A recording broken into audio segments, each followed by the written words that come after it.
Colleagues, thank you very much, colleagues from the media within the office, as well as those who are connecting through digital space. We are really honored that you have taken your time to come and share this important day with our Director of Public Prosecutions, together with his management team. As we know that fighting crime is one of the priorities of government.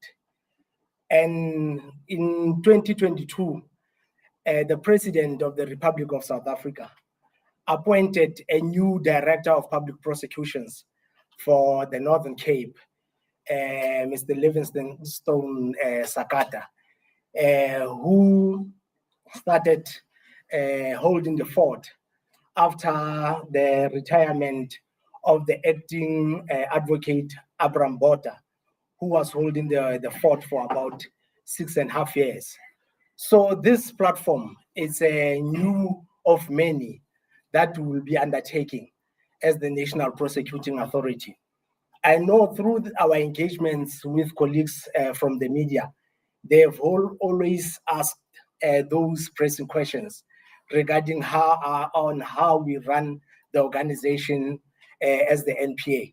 So today is that platform that has been created by the Director of Public Prosecutions for the Northern Cape, together with his management team, which the DPP will introduce in his report.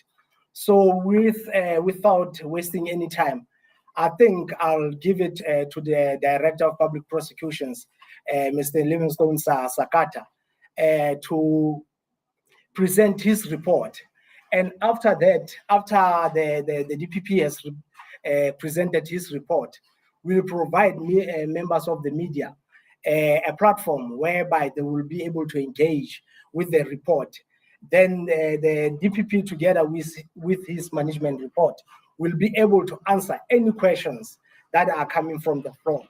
And also the colleagues who are connecting through the digital space, you can forward your questions through our national NPA media WhatsApp group. I will hand it over to you, DPP. Thank you very much, Majalifa. Good morning to everyone who's present here today. I wish to thank the media for accepting our invitation. Actually, as Majalifa has indicated, this is an inaugural DPP briefing, which we believe that should actually not be a once-off, because the media plays a very important role in the education and making our communities aware of our own services. I thank you for that. I wish also to thank those who have linked through the various media platforms. Before I commence with the briefing, I would like to indicate that there is a document which has been circulated. The document, in essence, is a consolidation of all the reports. They are in detail. I wouldn't be able, in the time allocated for us, to be able to get into every subject matter. Not meaning that all the other subject matters are not important, but we will almost certainly focus on introducing ourselves as the Northern Cape Provincial DPP office.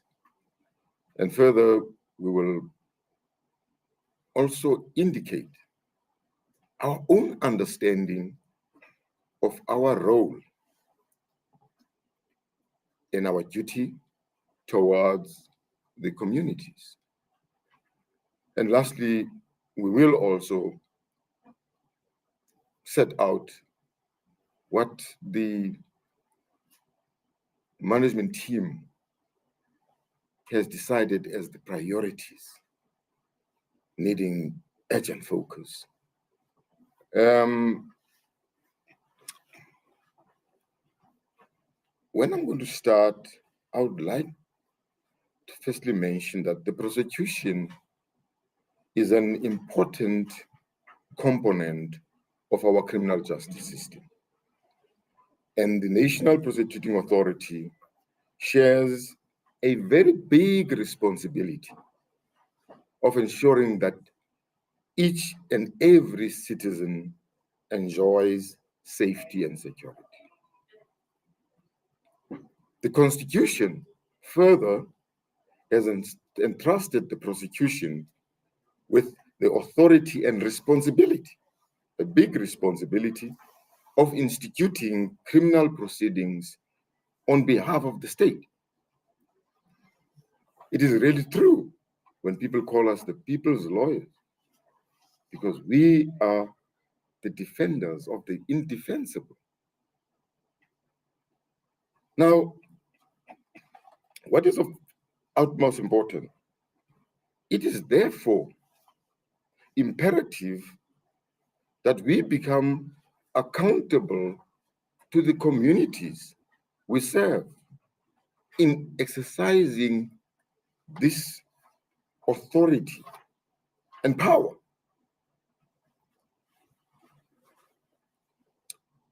This media briefing is part of the NPA to try and account to the communities and try and reach out and inform the communities of the services we render. Today's briefing is further also aimed at improving the communication relationship between the NPA and the media. As you are aware, I am the newly appointed Director of Public Prosecutions for the Northern Cape. I will be introducing myself and my management team, as well as sharing some of our priorities we have for the province. Before I do so, it is important to state that we reaffirm, I repeat, we reaffirm that my conduct, as well as that of every prosecutor in this division, is underpinned by several key values, namely independence, professionalism, accountability, and credibility. These key values, we give it a name and call it IPEC, principles or key values. Firstly, we reaffirm that we must exercise our decision-making authority independently without any external influence. All prosecutorial decisions must be based on the facts of the case and made impartially, without prejudice, fear, nor favor. Secondly, our conduct must be characterized by professionalism, including adhering to the ethics of the legal profession and the code of the NPA. It is clear that we must be accountable for our prosecution actions and decisions. Lastly, in respect of our key values, all prosecutors must be credible. They must earn the trust of the public and restore confidence in the NPA. Because if the citizens of this province really doesn't trust us, our work is going to be very, very, very difficult. It is therefore myself and the management team reaffirmation that the IPAC values form the foundation of who we are and what we do as members of the National Prosecuting Authority in the province. I will commence now by introducing my management team. 6 months ago, the Honorable President of the Republic of South Africa appointed me as the Director of Public Prosecutions for the Northern Cape. I must immediately wish to recognize the sterling work done by my predecessor, Advocate Botha, who was acting for a period spanning over 6 years. We are very thankful and highly appreciative of all the dedication and the commitment he has shown to our people. As the DPP, Mr. Mojalefa has already indicated, Livingstone Sakata. I'm a lawyer by profession. I've been in private practice a long time ago, in the 90s. And I was also part of the team which was involved in the special investigating unit with the then Judge Heath. And I joined the NPA in 1999 as a Deputy Director of Public Prosecutions. I've spent almost 22 years as a Deputy Director of Public Prosecutions in Grahamstown, and most of the other years has been in Cape Town as the head of Organized Crime Unit. I will now commence. On my left, it is Advocate Tanya Birch. She is the Deputy Director of Public Prosecutions in this office. She is responsible for general prosecutions, governance, and operations management. I'd like to firstly start by just giving a brief detail on the matters being dealt with by general prosecutions. General prosecutions is stationed in this office here in Kimberley and conducts prosecutions in the High Court and also in 4 circuits. The circuits are sitting, the first one in Uppington, which is the Harib Provincial Local Circuit. The second is sitting in DR or in Colesberg, which is the Karoo Provincial Local Circuit. And the third is sitting in Springbok or Calvinia, which is the Namaqualand Provincial Local Circuit. And the fourth one, sitting in Katu, is the Kalahari Provincial Local Circuit. The general prosecutions also are seized with other matters, including representations. As you would understand that in many instances, we have to explain ourselves and we have to make difficult decisions, and invariably people make representations, whether we must prosecute or not prosecute. And sometimes we also have to give nolli prosecute certificates when we refuse to prosecute.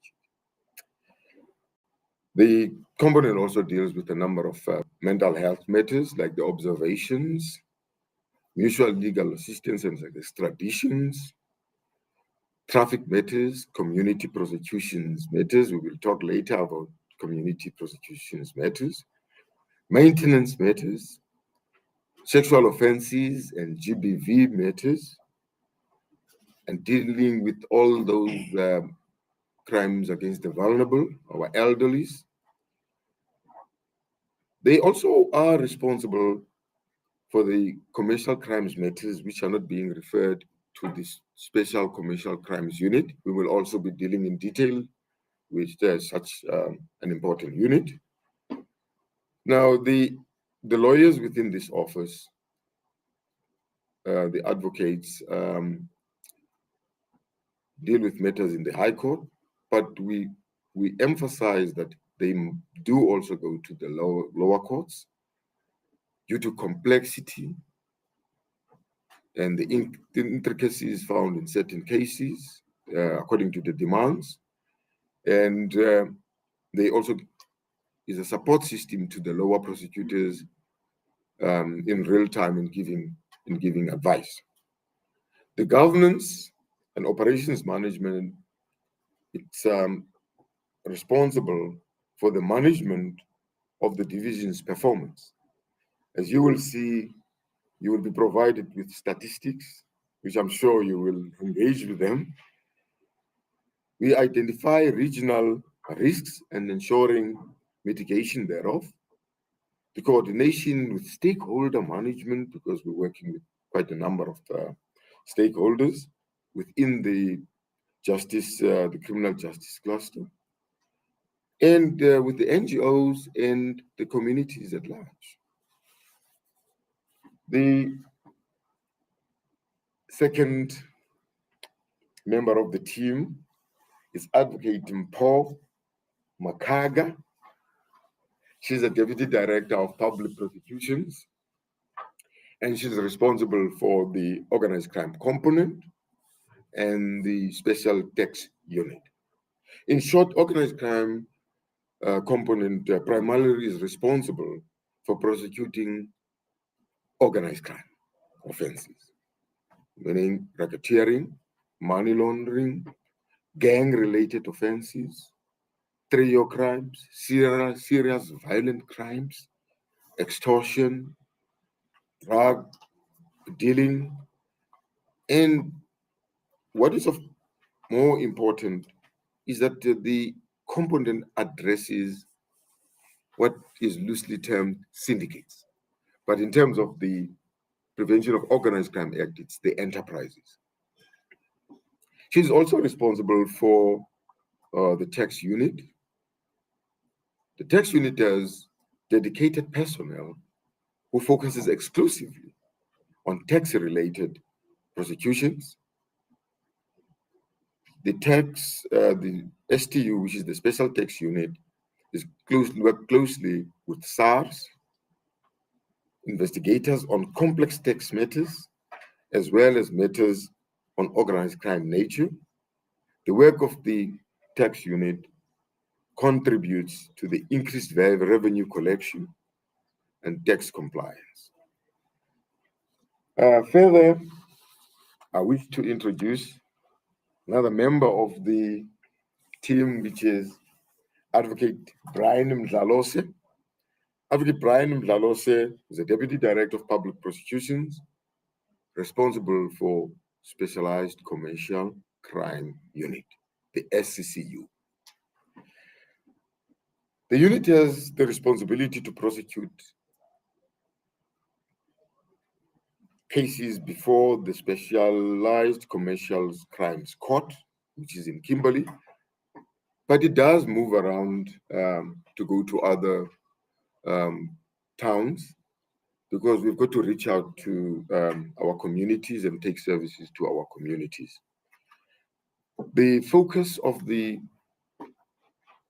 Specialized Commercial Crime Unit is prosecutor-guided in investigations on issues of serious, complex, high-profile corruption, money laundering, and cybercrime. They, in essence, are the specialists we call upon in this day and age when, we get so many reports in terms of corruption in public sector and in private sector.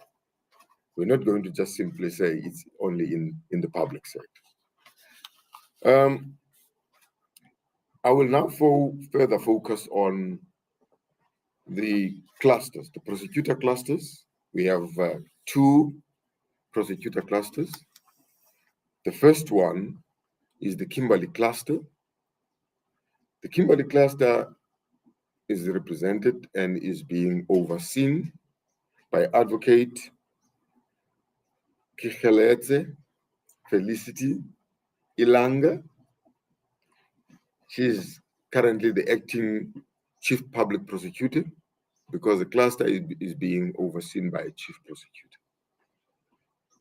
And she oversees the work of senior public prosecutors who are always in the court face, who meets with the communities regularly, the control prosecutors, and the wide-ranging number of our own prosecutors who are daily in court, in the lower courts and in the regional courts. In the Uppington cluster, we have Mr. Armando Tamara, and the situation is the same. He's also the acting chief public prosecutor, responsible for the Uppington cluster, same as Advocate Ilanga. I must quickly mention that, in fact, we are in the process of filling those vacancies. We are now busy with shortlisting and interviews. Hopefully, in the next month or 2, we'll be having permanent appointments. If I have to introduce further, we have Advocate Elizabeth van Dijk. She is overseeing the good work of the asset forfeiture unit. As you can remember, we always being named as the people who remove people's properties. She is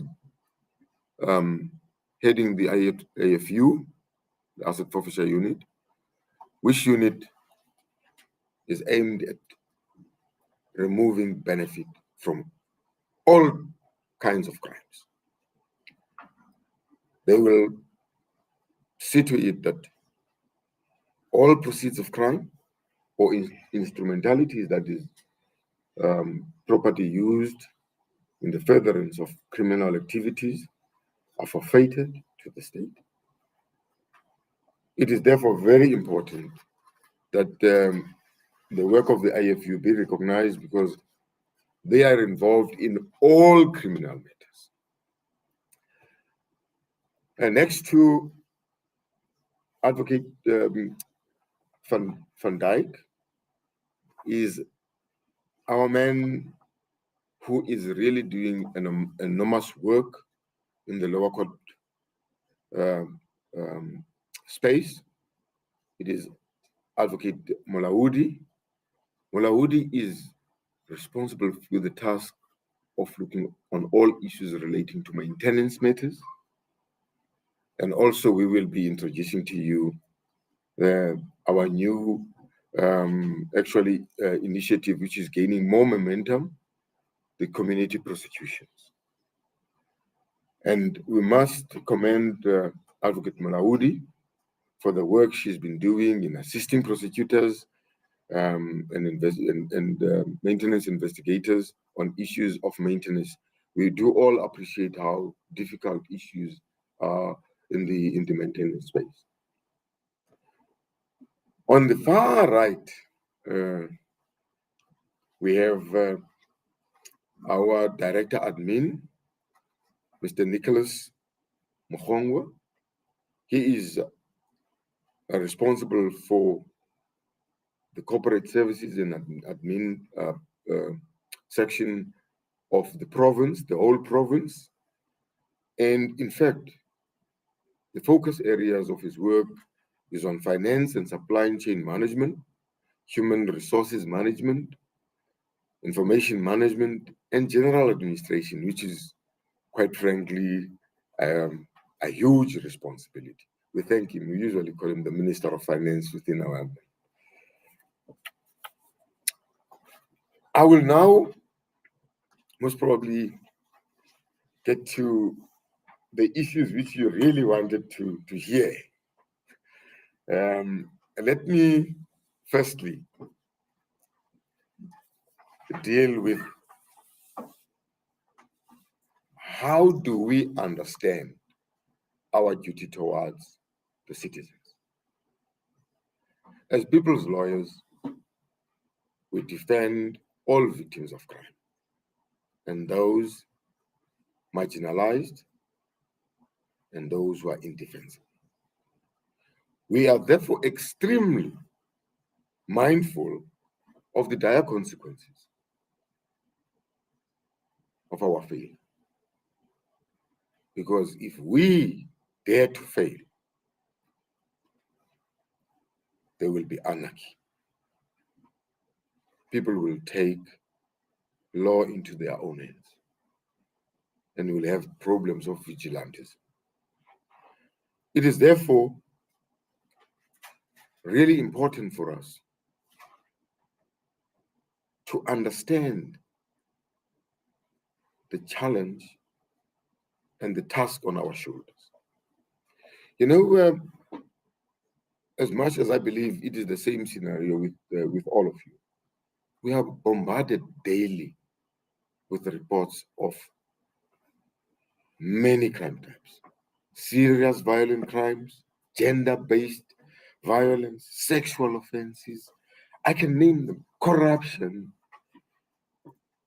Lately, we've, in fact, in this province, have seen gangs and illegal mining, Zamazamas, rearing their head. They also want to be part of the action.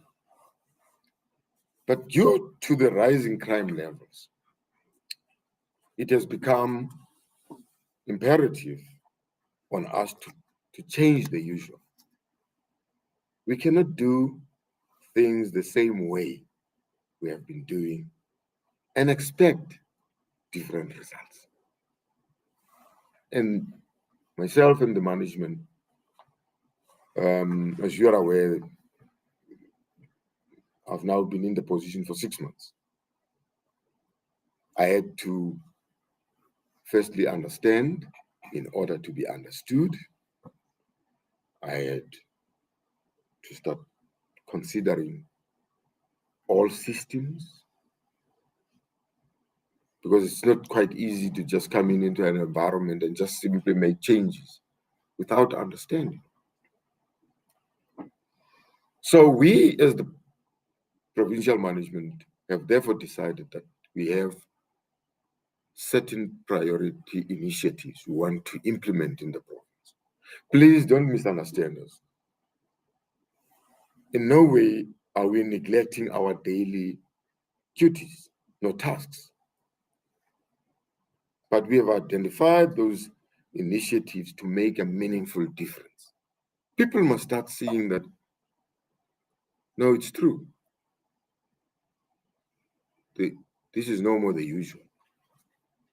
I now wish to deal with the priorities we have identified. And I also wish to once more indicate that you will see in the document which has got consolidated reports, you'll get more detail. But I'm going to go to the priorities which I think we need to look at them. Firstly, we have identified the reinforcement of our stakeholder cooperation. For us, it is important to note that the trends and modus operandi in the criminal activities indicate that criminals diversify and cooperate in their illegal activities. They no more act in silence. They simply, if a particular person is involved in a particular crime, for example, of cash in transits, they will source out who is going to be responsible for the getaway car, who is going to provide the firearms. So now the question for all of us as management is that how come we not, as all law enforcement agencies, join forces? Because it is important that we have a holistic, integrated approach with all the other agencies. Remember, NPA has also other stakeholders like South African Police Service, DPCI, SARS, Department of Home Affairs, Immigration, SIU, DEF, Correctional Services. And if all of us are acting in silos, worried about our spaces, we will be missing the point. It is therefore we have identified that joint planning with all other stakeholders must be the norm and not the exception. The involvement of prosecutors early in the investigations deliver marvelous results. In cooperation within the sphere of resources, also alleviate the problem in these financial difficult times. In fact, we have now embarked on issues of combined training with all other law enforcement. Instead of each holding its own training sessions, we combine resources, we combine expertise, and thus we have therefore said, yes, it is not for the first time that there'll be cooperation amongst government departments, but we need to reinforce so that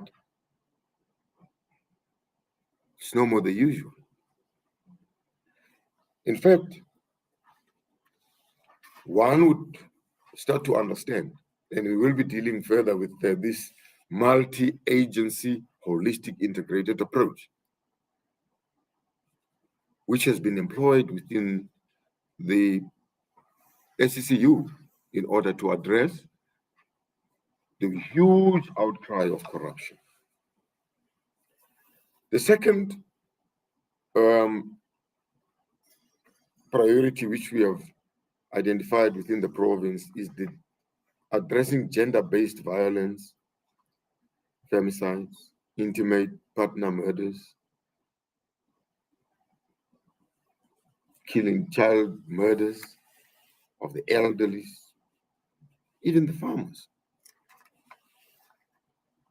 As you would understand, no day go by without GBV and murder cases dominating our media space. Headlines are always there. So the greatest challenge faced by victims in the Northern Cape is that the citizens generally have vast distances to travel to access services. We have therefore made it a priority that we've got to make the services of the NPA accessible to the communities. And that's why we have invited you today to be here. And that's why we wish to go to the communities in the form of the community prosecutions, we will explain. And further, that's why we have embarked on joint initiatives, such as the DNA backlog initiative. I am pleased, and you will see in the pack, in the document pack, that the initiative have delivered marvelous results. We have been able to unblock blockages. Cold cases have come to life. Withdrawn cases have been reinstated.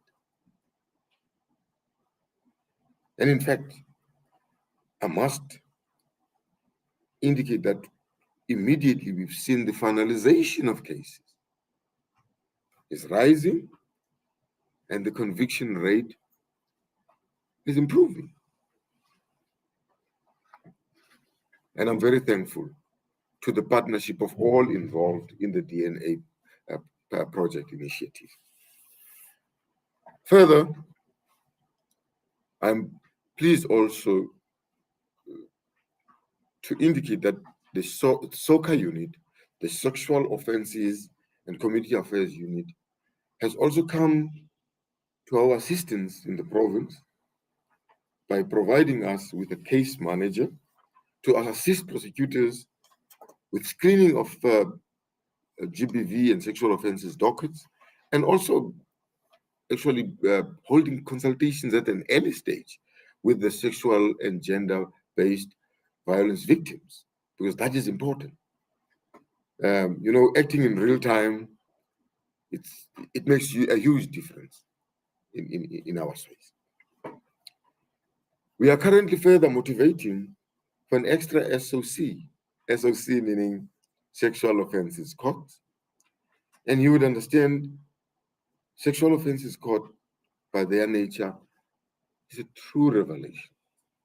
Experienced prosecutors with a dedication, commitment, and understanding victims of crime. It's part of that court. And really, it avoids also secondary victimizations of the victims. How can I also forget the focus on the utilization of our 5 TCCs? In the province, we have 5 TCCs, the Tutuzela care centers, to assist the victims of sexual offenses and GBV, femicide, in fact, including domestic violence and trafficking in persons, and offenses against children. We pride to be part and parcel of the collective involved in the TCCs. Thus, we are happy also to indicate that currently there are engagements ongoing to see if there might not be another TCC, most probably in Postmodern or in Jan Kemdorp. So we will be coming back with more information because we are busy with engagements. In the 2021-2022 financial year, the number of reported cases in the TCCs actually were as follows. In Khalishiwe, you had 299 incidents. In Kuruman, 277. In DR, 189. Springbok, 169.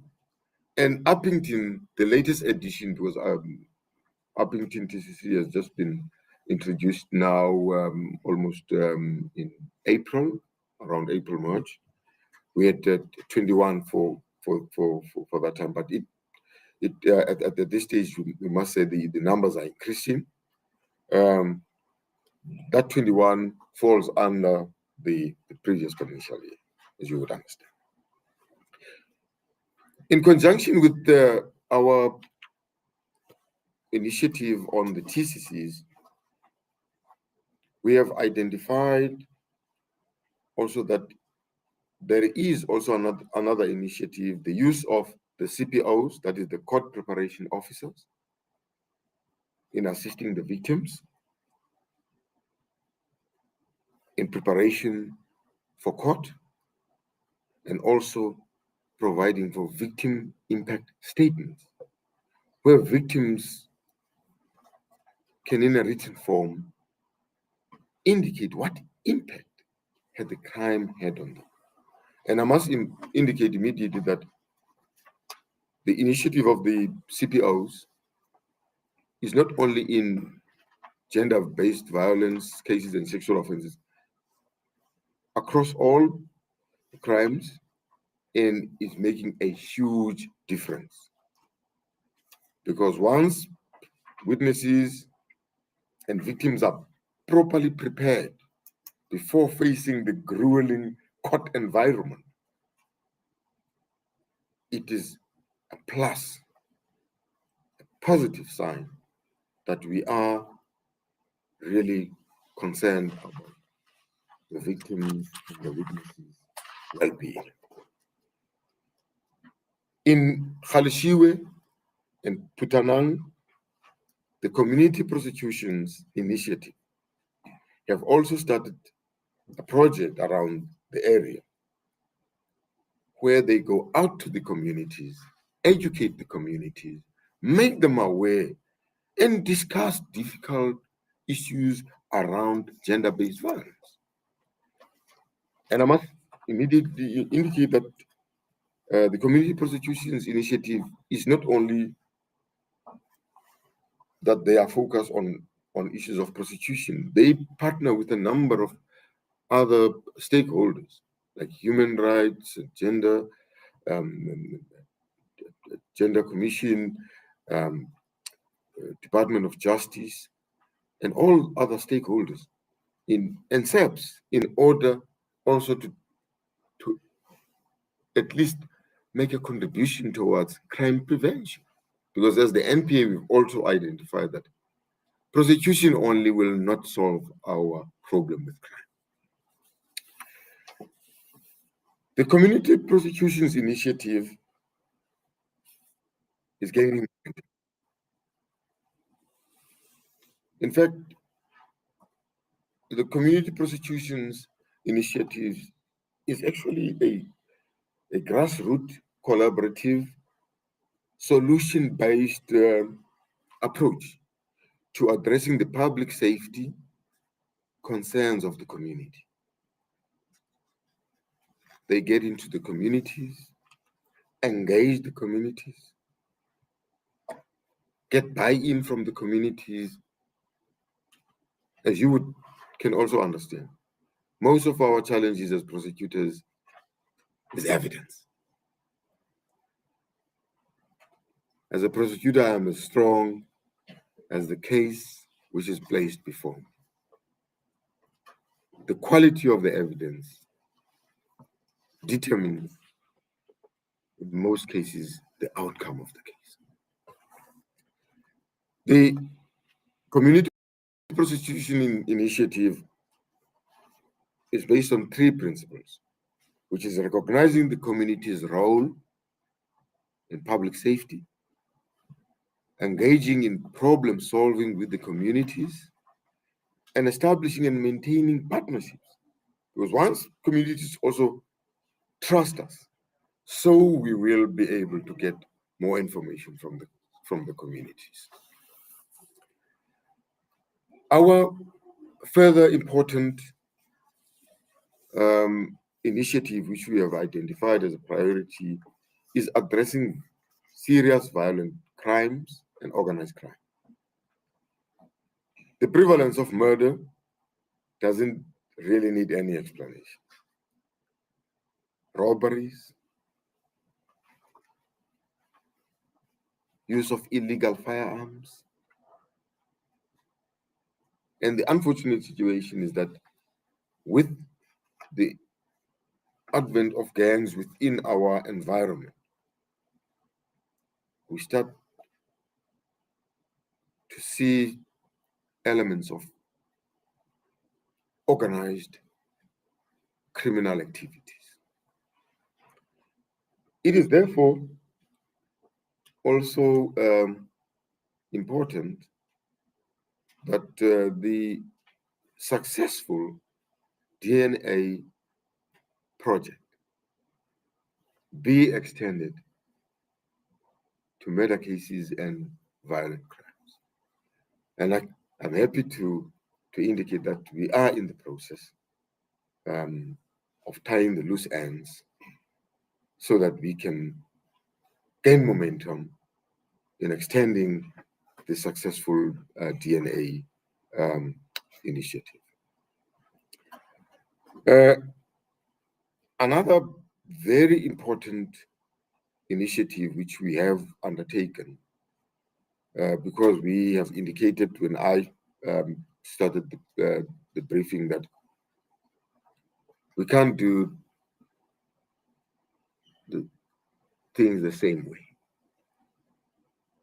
We have been looking at dockets, screening dockets,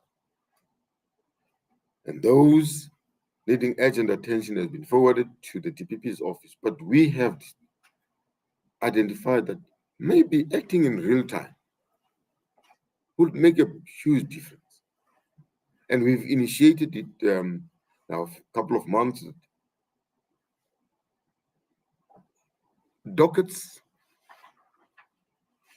of serious crimes, high-profile cases, complex cases, will immediately, upon first appearance, be scanned or photographed and be sent to the DPP's office for the experienced senior state advocates in the office to give guidance to lower courts and to the investigators.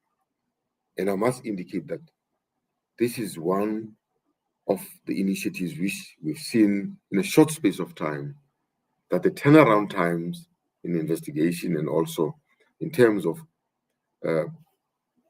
investigating evidence and getting evidence is paying dividends. I wish also to indicate that the community prosecutions initiative is moving in the province. In fact, in Kuruman and including Pakara, Putdolong village, the community prosecutions have shown their presence. And in fact, they've started a project there of how can we eradicate domestic violence. And they're engaging with other stakeholders, the communities. For some of these small offenses, actually domestic violence is not a small offense, but not so very serious offenses, tend to escalate into or to lead to the most serious crimes like murder, rape, and so forth. It is therefore our intention to do everything possible to address the serious violent crimes and organized crime within our space. And as you are aware, organized crime has got a dedicated capacity. And with their dedicated capacity, they usually look at cases from inception, when they are in the lower court, and they move with those cases either to the regional court as the forum or to the high court, which is a plus. For we've identified that the organized crime component is going to be seriously involved in serious violent crime and in trio crimes, and cash in transits and so forth. The concern we have, I've already mentioned. We've seen in Kimberley and in Kuruman and surrounding towns how gang activity is taking off. And I'm sure many of you have seen in the media platforms scary situations. I can assure you, Advocate Makaga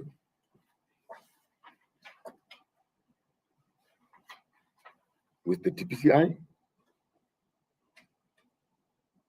our hands, they are addressing, but as you understand, we can't divulge everything on matters which are in the investigation stage. But rest assured, organized crime component is not sleeping. They are doing their best. I will come now to our other very important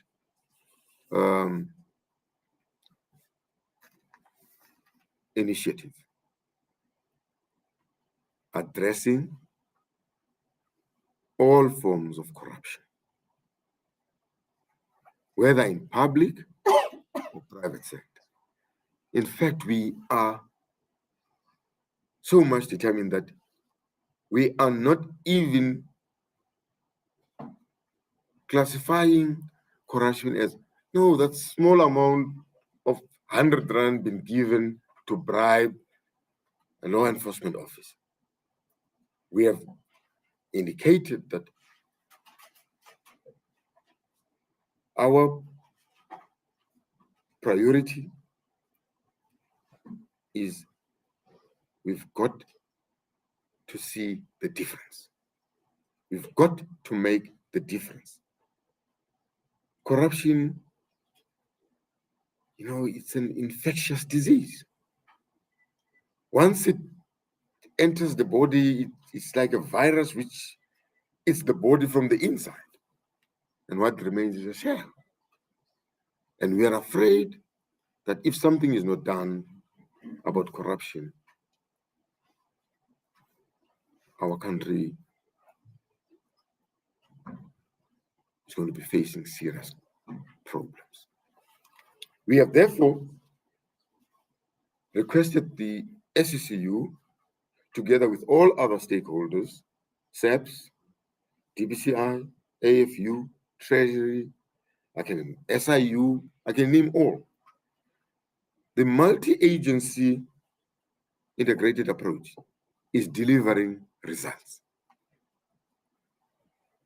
You might have seen in the consolidated report document which have been handed to you that there are a number of cases being mentioned, but please do watch the space. Soon, we will be placing on the courtrooms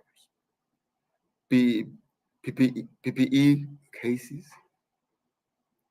where there is corruption, where PFMA policies and directives and regulations have not been followed and utterly disregarded. And I can immediately indicate that, in fact, even at the DPP's office, we have advocates who are dealing with commercial crime in order to capacitate our fight against corruption. In conclusion, I will be amiss if I do not recognize the importance of the employees' wellness within the NPA. Sometimes it's good to do self-introspection. And we, as the provincial management of the Northern Cape, have identified that a happy employee translates into a healthy organization. We mustn't forget that the prosecutors at the cold face are faced with many difficulties. Unfortunately, we're not in a perfect world. There are a number of shortcoming resources, equipment, time. Time is of shortage. If we had more time, and we will be doing things, but the most important thing is we have identified that we've got to empower our prosecutors so that when they deal with the communities, they become victim-centric and they appreciate the pain, the suffering of the victims of crime in our communities. Lastly, I'd like to make an appeal to you as the media to assist us in reaching out to the victims of crime, in educating our communities, and making communities aware of the services which the NPA has to offer. Alone, in such a task, we will not be successful, but with you, in partnership, we will achieve more. In fact, we are no more going to be able to run away if you call and say, I'd like to speak to the DPP, and the DPP must answer because he has issued the invitation that we are open to the media. I am alive to the fact that if we cannot reach out to the communities without the community assistance and partnership, our endeavors will be futile in addressing crime. Thank you once again for your attendance. And the team and myself will now avail ourselves for any questions you might have. Thank you.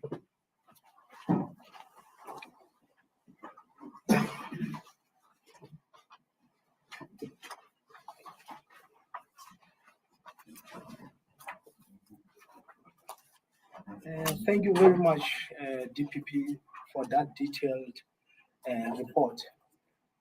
Colleagues, we'll now take questions from the floor. May I request that we take 2 questions per journalist, then we will take another second round and so forth. I'll open the floor. Yes, the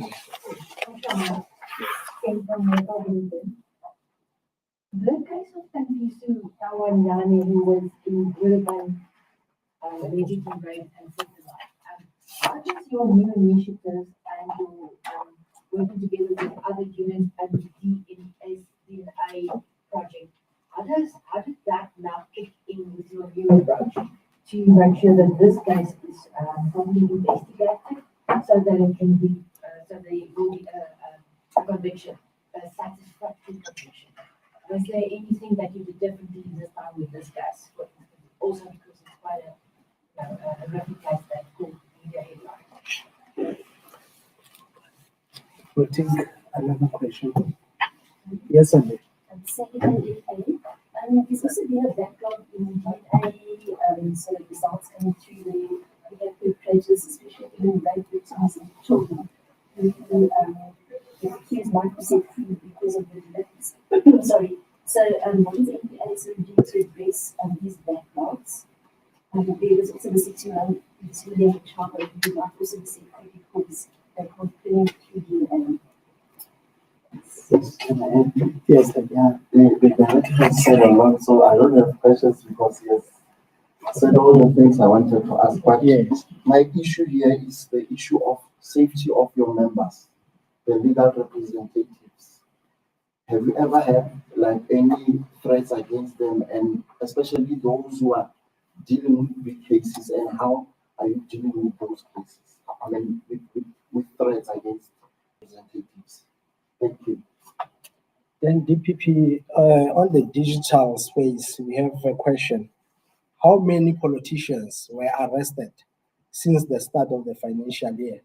And how many cases involving them have been successfully prosecuted? Another one is recently we have seen prosecutors finding themselves in hot water with the law. In the Northern Cape, how many prosecutors are currently being prosecuted? And also, we have an issue of illegal mining in the country as a focal point. For the SAPS and the National Prosecuting Authority within the Northern Cape, how many cases are sitting with the National Prosecuting Authority? And lastly, which is the most problematic area with serious violent crimes and organized crimes, including GBV in the Northern Cape? Those are currently the questions. I will ask that you've been speaking so fast with those ones. Maybe what we need to do is, if you could maybe just write them down, those, and then we will deal with the questions which have been raised by Sandy and Charmaine and Thabiso. Thabiso, I think your one is the easiest one to deal with.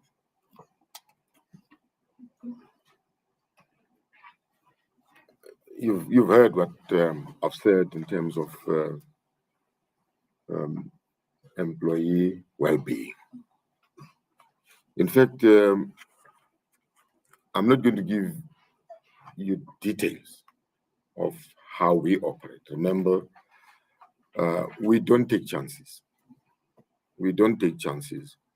And you'll be amazed that when you see the communications officer in court, he is usually together with risk and security.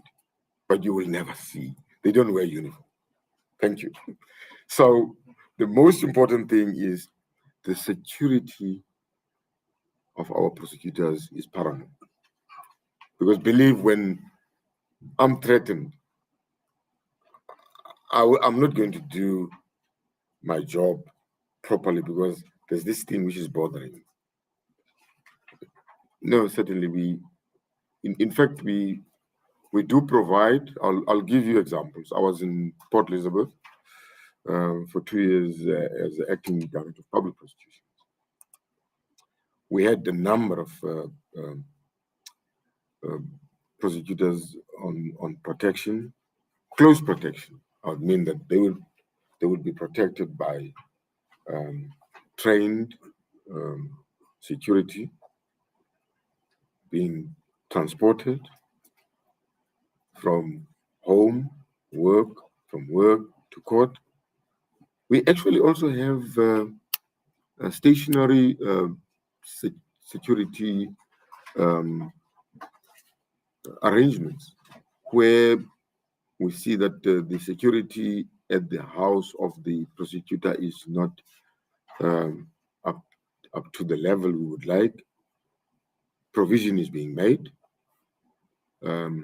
for any eventualities, either improving the infrastructure around security or place static security personnel, at the house of that prosecutor. I hope I've answered your question. On the issue of the backlogs, Cindy, remember, the DNA backlog initiative was actually initiated not by the NPA alone. It's a multi-agency initiative to address the whole situation where and I must be honest, we have had opportunities where in the past cases had to be withdrawn. In fact, we've had matters being struck off the roll when we refused to withdraw, and we can't interfere with the judicial discretion. In fact, you remind me about how I usually look at the position of the prosecution service. I have a picture of a burger. You've got one side of the roll when it's cut in the middle, and then you have the top side and the bottom side. In the middle, there is this juicy beef patty. And we are the patty. We have got to wait for the police and all law enforcement agencies to bring us the docket, because we can do nothing without the docket and evidence. And then we place the top part, because that's when we get the docket. And then we present the evidence before the judiciary, which is the bottom part of the burger. So we're always in the middle. And we must respect that is how justice is it, and that's how rule of law is. Certain agencies have got to investigate. We've got to prosecute in terms of the Constitution. And the judiciary will have to make pronouncements and decisions and judgments. And they've got the discretion to do that. Thus, we usually explain even to families on bail issues. We will do everything in our power if there is a prima facie case and the dictates of justice indicate that the perpetrator mustn't get bail. We will do everything in our power. But beyond placing everything before the judiciary, we can't do no more. For the final, the buck stops with the discretion, and if it's applied judiciously, we've got to accept the outcome. Shamin, on the Rudapan, Advocate Ilanga will quickly respond. Thank you, Mr. Sakata. Shane, as you are aware, the matter happened over the weekend. I believe it was a Saturday night when this horrific crime happened to the victim, Tawanyani. My information as of this morning is that the perpetrator has not yet been found, unless it has changed where we are sitting here. However, as the DPP said, the minute such serious cases of GBV are reported, we get involved. We will monitor this case from the first appearance, should anyone be arrested. We are hoping that those perpetrators will be caught soon. What happened over the weekend is horrific. I don't even have words to explain it. We would like to extend our condolences to the family of Tawanyani, and we assure them that this case, should the perpetrators be arrested soon, we will put it on our top priority list. And it is a potential high court matter. So as a result, as soon as it appears in the district court, the DPP office will be involved in this matter. We will monitor it very closely. But at this moment, since we do not have perpetrators before court, we cannot guide it at this stage. We can only guide it once the verdict is in front of us. But as far as the DNA is concerned, you're asking about that. I believe that the police must have collected any evidence that they could find on the body of the victim. Obviously, some DNA samples, because as I understand from what has been reported, she was sexually violated, raped, and doused with petrol and satellite. So I believe that the FCS unit have done everything in their power to collect all the DNA evidence that we will need. Then it will be put on our priority list, we'll send it to the lab, and then we'll take it from there. But we can assure the family that we will do everything in our power to ensure that justice is done. Thank you. Thank you very much. May I please ask, Advocate Makaga will deal with one aspect of a question where there was a question about prosecutors arrested or charged. She will deal with that. I'd like just quickly to deal with one question which says, how many politicians were arrested since the start of the financial year, and how many cases involving them have been successfully prosecuted? I'm afraid, and I must be clear because I've already indicated, the manner in which we as the management of the National Prosecuting Authority in the Northern Cape have already indicated that, you know, whatever we do, whatever decisions we make is not determined by extra influences, it's determined by facts of the case. And I wouldn't like to compartmentalize, please, you know, a certain emphasis because a person is a politician, now he must be arrested. No. Facts must determine the actions and the decisions of the prosecuting team. And in fact, Because once we start by saying that, you know, and in fact, I must make mention of this is that this political space is a very contested space and very sensitive and very dangerous. Once you descend into those arenas, you become blurred and you don't see right. It's better you look at the facts of the case and decide to prosecute or not to prosecute on the facts, not of who is who. I hope I've answered that question. Thank you, Advocate Makabo.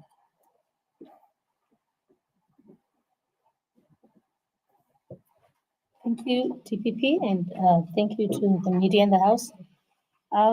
We recently do not have any prosecutors in the Northern Cape that are being investigated. Our prosecutors are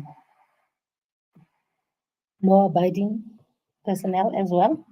But to illustrate that we take this issue very seriously as the NPA, we previously, I think it was 2 years back, where we had a case of one prosecutor in our province who was prosecuted and convicted of corruption.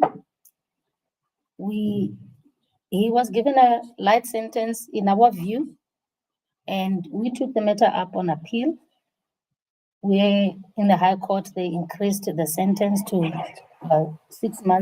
6 years term of imprisonment.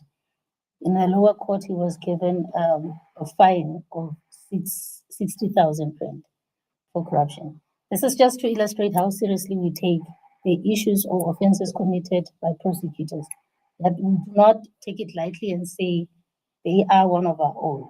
We appealed the matter. He is currently serving the sentence. Fortunately, at this stage, there is none that is being investigated and or being prosecuted. Thank you very much. Thank you very much. Advocate Birch will just like to add or on the question which Sandy asked also about the DNA report. Thank you, Mr. Sakata. Thank you. Before I do that, I just also want to add on to what the acting chief prosecutor said earlier about the Roodepan case. The DNA will be prioritized.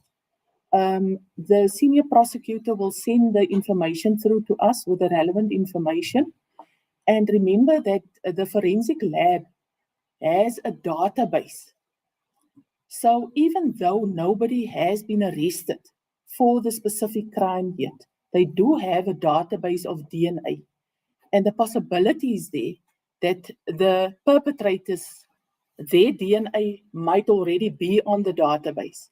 And by way of that, we might, at the end of the day, get the perpetrators.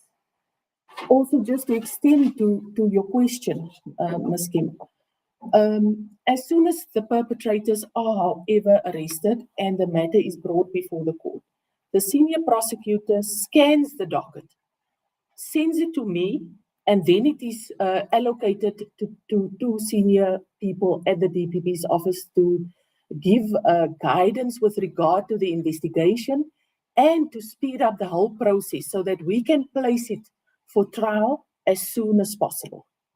I hope that answers the question fully. Thank you. With regard to Sandy's question about matters still being removed from the court roll, in the light of this DNA project that the NPA and other stakeholders are busy with. Look, we must understand that because of COVID-19, the epidemic, there was a major backlog of DNA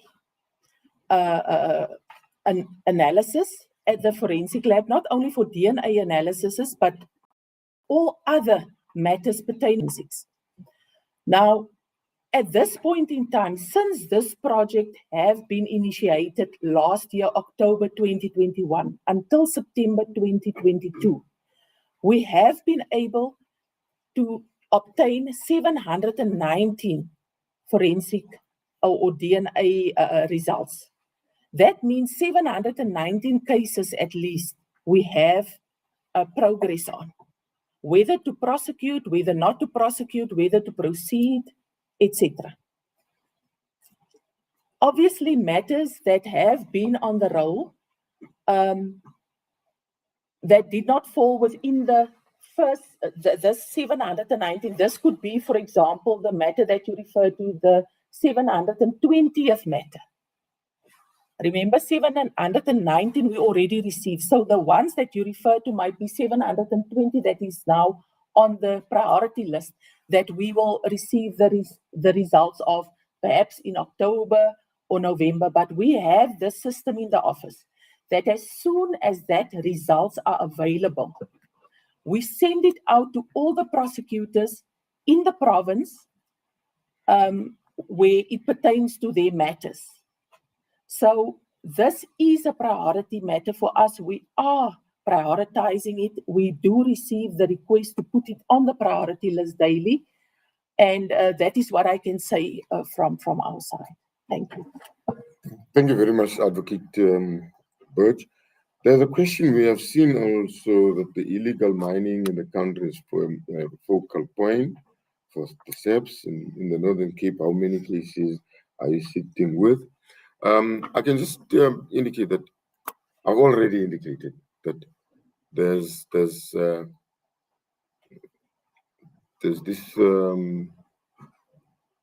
multidisciplinary focus initiative on gangs and on illegal mining.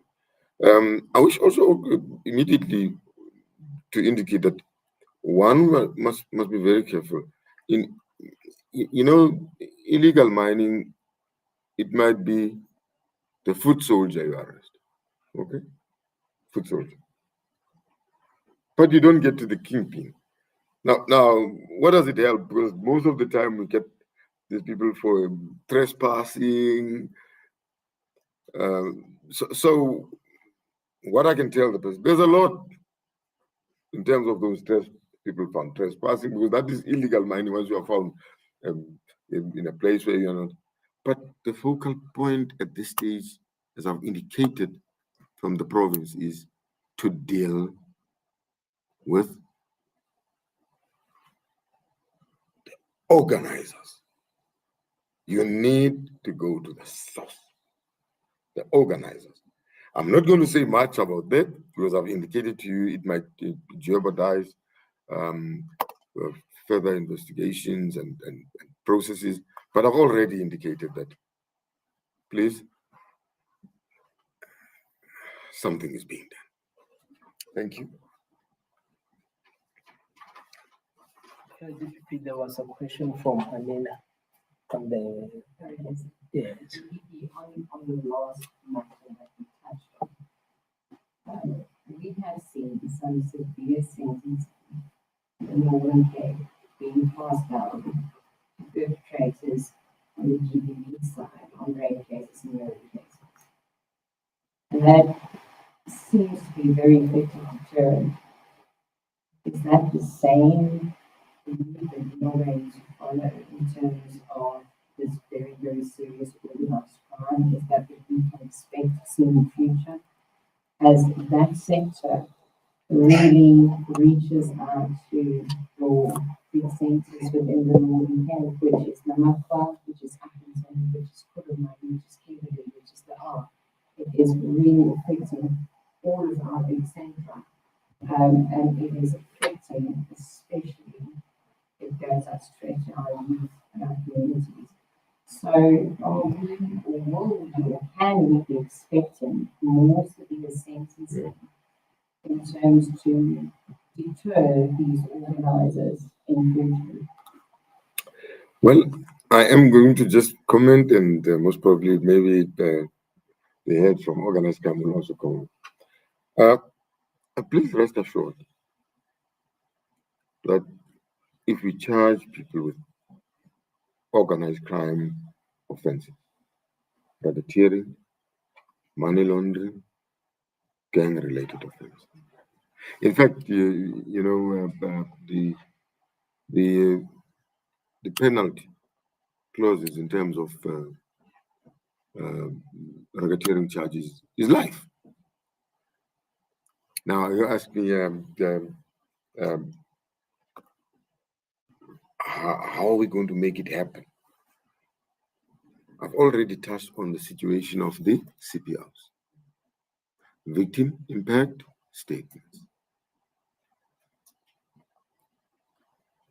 That was how we said we discussed with the management team when we planned in our provincial management. We said, we can't complain about lesser sentences if we don't provide the judicial office with all the information.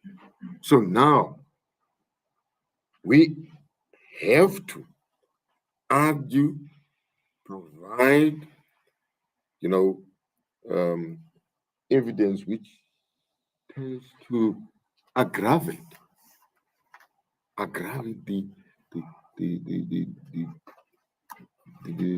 commission of those offenses and the impact on the victims. And I think it's the same with the corruption and all of it. Once we indicate how these actions are taking livelihood out of those indefensible people,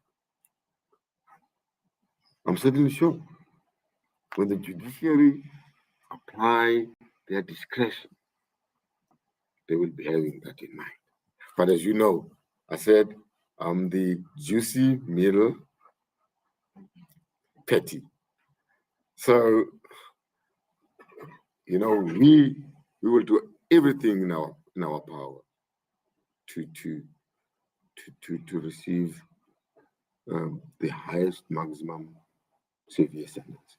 Thank you.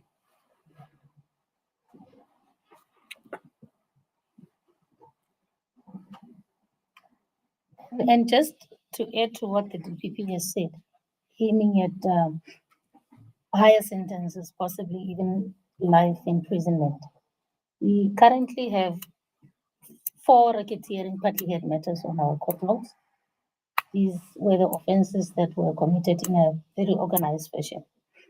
One of the cases even involves police officials, corrupt police officials assisting the drug dealers. I'm sure you're all aware that our major or concern offenses when it comes to organized crime in the Northern Cape in particular is dealing in drugs. That is the offenses that is affecting our community and our children the most. And it is the abuse of drugs in the Northern Cape and alcohol that leads to more serious offenses and that leads to gender-based violence offenses.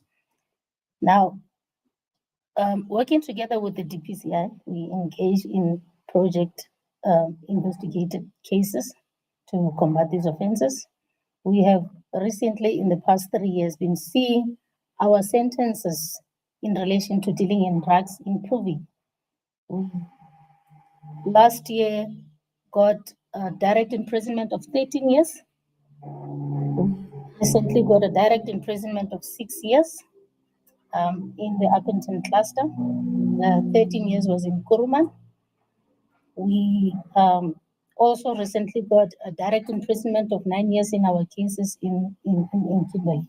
So what I'm trying to show is that we are no longer getting those suspended sentences when it comes to dealing in drugs. And mainly because our investigations in the past were aiming at people who are dealing in smaller amounts of drugs. Now we are investigating to a point where we are trying to get to the kingpins, and therefore, as a result, getting serious offenses. I hope that answers your question. Thank you very much. And before maybe I stop the DPP, there was also another question that came from Mr. Mojalefa that perhaps we did not respond to, relating to serious offenses, organized crime offenses happening. In which areas do we see that happening the most in the Northern Cape? We've recently experienced a cash in transit in Kimberley. I think that was about a month ago. So we do have such serious offenses in the Northern Cape. Gang-related offenses that the DPP has touched on, they are happening here in Kimberley and in the Kuruman area. But those matters are being investigated, and I can assure the media that the gang-related matters are already in court. One cannot divulge much about those cases as they are sub judice. But we experience serious cases. But mainly, our main concern in the organized crime fashion is the dealing in drugs in our province. Thank you. Thank you. Colleagues, we'll take another round of questions. Shani, the floor is yours. Talking about crimes such as fraud, money laundering, and racketeering. Mr. Deontais from the Department of Health has been accused in 2 separate matters. And so has Mr. Stephen Yonkers, also with the Office of the Premier, still there. It seems, and it's strange, especially Mr. Yonkers' case, that he's only accused of transgressions of the Public Finance Management Act, not fraud, corruption, and so on, which normally goes together, like Mr. Lola did some years ago with our case. Those charges will normally go together. So if he's only accused of that, what are the chance that he might also be involved in fraud or others, because it seems to be related. They work on the same method, the same MO. So, and the Department of Health is still paying his legal costs and his salary, because this case is not moving fast as the truth, and that's on the taxpayer. And the same as Mr. Yonkers, he's also being paid for the salary, because the case is not moving forward. And in Mr. Yonkers' case, the tender of defensor is in question, but the defensor is still giving or supplying the security service with the Department of Health. So if he's accused of this contract being questionable, why is the defensor still in the Department of Health? It doesn't make sense. So it's just these questions that, and I'm comparing it to the Africa case that seems to be really well met. How well met all these cases to be able to give proper conviction of all the charges that might be interrelated, seeing that you know, in gangster, not gangster, these kind of fraud, management, and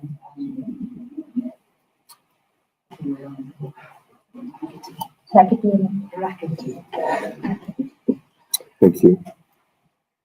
All right, I was waiting for the mic. Thank you, Shani, for the question. I'll first deal with the issue of legal costs paid by the department for Mr. Tace and for Mr. Yonkers. We are also not happy about it. Those are internal decisions done by the officials.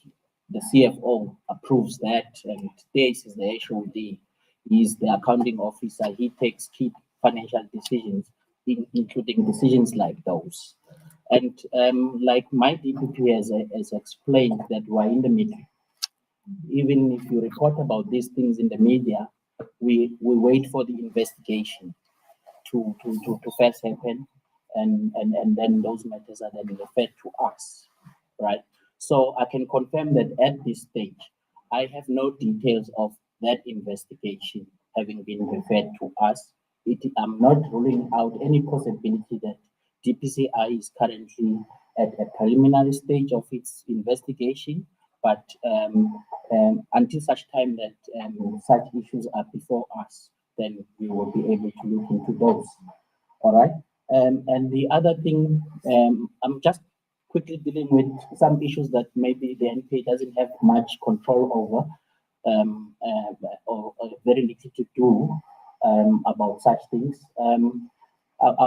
In your question relating to the defense contracts still being operational, continuing, even in the midst of us having taken a prosecution decision and charged key people who were responsible for the approval of that contract or the award of that contract, you would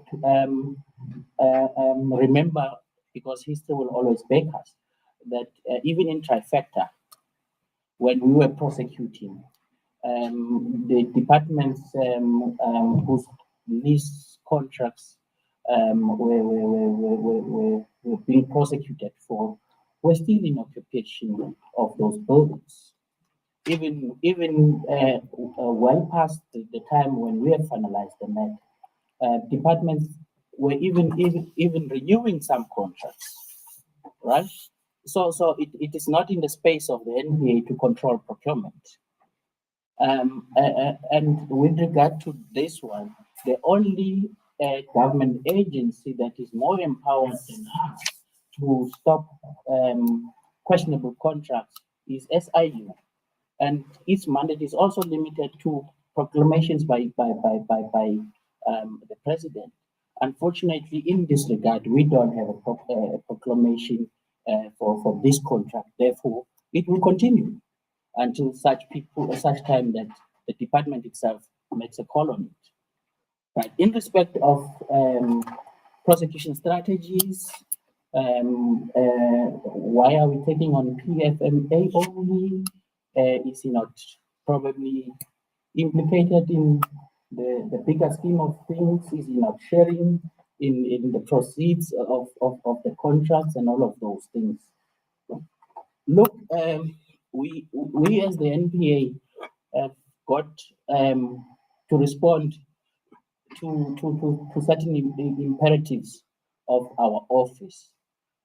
Certain cases are very important, and these ones that we have touched on, they are very important. And if people are still left untouched in key positions of authority, they will continue to conclude other questionable deals. So, like, we don't have the power to stop them from procuring, but if we take them out of court, then we kind of incapacitate them. Like Deontay is no longer in the office. Yes, his salary is still being paid, but he can't procure any further. So we've got to do some control damage in that regard. And the other thing, we do prosecution in phases. This contract, I think we started the matter. The budget that had been expended was well below 500,000, and as we speak, the budget is now hitting up well above 700,000. That investigation is underway. I cannot comment more about it, but we are well aware of what we want to achieve, and we really want to be impactful. And if Mr. Yonkers becomes implicated in that investigation, well, the facts will decide for themselves. We're not, like my DPP has said, we're not looking at people by names or by their positions. We're looking at facts. So at the time when we had to take the decision, the facts only pointed only to contraventions of PFMA. Thank you. Yes, sir. As the investigation into the mental health hospital, the cost began to 2.1 billion. And apparently, the Crystal Skulls was the first contract to use assistance guide. So, what is happening to that case? And then also, there's been recent projectors referring to PPP expenditure and funds for leading in prosecution in relation to that report. Thank you very much, Cindy. Remember, Cindy, I indicated that soon there will be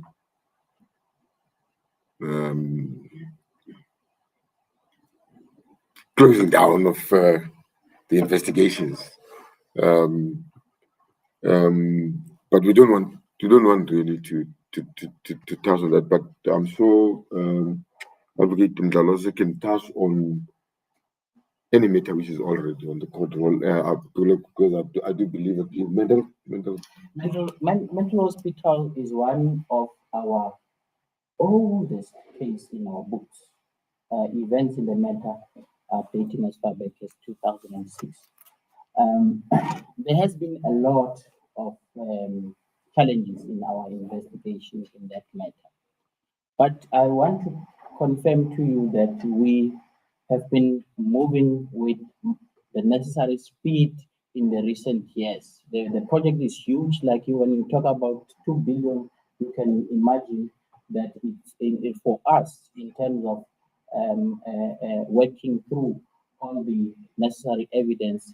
It requires a bigger team, and it requires some better systems as well to deal with the matter. We were at the stage where we were ready to move last year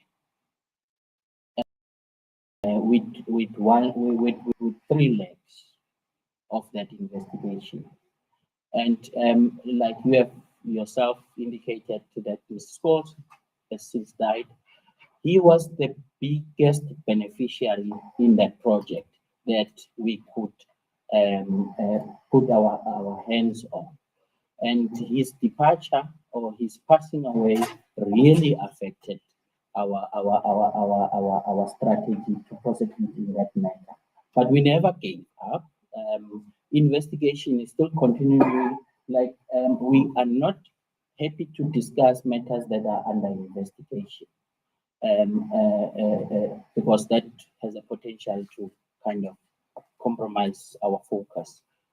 But it's our hands are on it.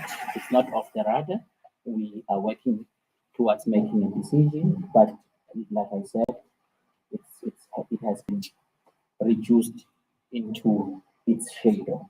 It's no longer the high profile case we wanted to have and we wanted to do, because the people we are looking at now are not the people that were big beneficiaries.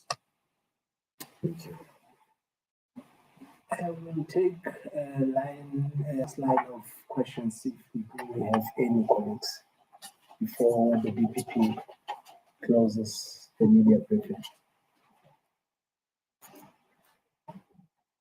Going once. We do have the digital. Thank you very much.